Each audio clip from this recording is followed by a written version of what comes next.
tu serais capable de prendre un train de 38 heures et d'enchaîner avec un de 18 heures. C'est ce que je m'apprête à faire cette semaine. Moi, c'est Alex. J'ai traversé le continent sans avion et tu regardes l'épisode 1 du retour sans avion. En fait, j'arrive pas à me rendre compte de ce que je vais faire. Je vais faire plus de 5000 km.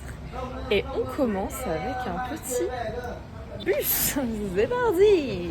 Je hurle, j'ai qu'une heure de bus, mais je suis quand même bien à l'aise. Je dis au revoir à Ho Chi Minh, passe la frontière sous la pluie et prends mon premier train de 4 heures pour rejoindre la ville de Kunming. Je prends le métro hyper facilement grâce à WeChat et j'arrive dans le seul hôtel de cette semaine et on ne se refuse rien la mif. Je me suis mis très bien pour pouvoir prendre des forces pour les nombreuses heures de train qui m'attendent. Mon dîner qui était mon seul repas de la journée car le midi il n'y avait rien pour acheter à la gare. Réveil de princesse avec des rideaux automatiques. Je fais des provisions au petit-déj, je fais des courses avant de repartir pour le train le plus long que j'ai fait jusqu'à présent. 38 heures les amis. Départ de la gare de Kunming qui ressemble plus à un centre commercial qu'à une gare de train. J'appréhendais un peu ce long trajet et au final j'étais hype de commencer enfin le périple qui m'attendait et auquel je pensais depuis des semaines. Je me suis fait plaisir, j'ai pris un billet en première classe. Petit tips pour être à l'aise dans le train, j'ai appris ça une des premières fois que j'ai pris le train en Chine.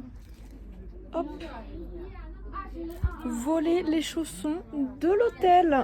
Le secret pour que ça passe plus vite, c'est vraiment de bien s'installer et d'avoir de quoi occuper son temps. Donc moi, je fais du montage, je marche, je mange, je regarde des films et je répète ça sur les 2 jours de trajet. C'était plutôt calme dans ma cabine avant qu'une daronne vienne me réveiller à 23 heures pour changer de place avec elle. Et me voici dans une cabine avec 4 enfants entre 6 et 11 ans. J'avais l'impression d'être dans une garderie pendant une journée. L'avantage d'être avec une famille, c'est que c'est plutôt safe, mais c'est le bordel. Et ce jour-là, j'étais vraiment subjuguée et émerveillée par les paysages. Je pense que c'est un des plus beaux trajets en train que j'ai fait de ma vie. Petite sieste avec mes colocs, réveil au lever du soleil pour arriver à Urumqi avec un transit de quelques heures et repartir pour un 3e train qui m'emmènera tout à l'ouest du pays. Et j'ai eu le droit à un ogre qui a ronflé pendant 2 heures. C'était horrible.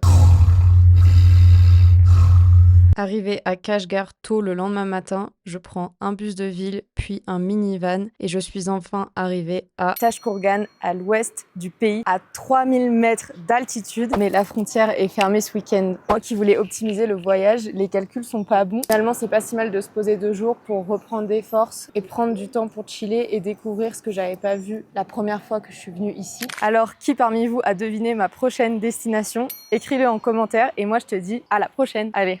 Ciao la mif.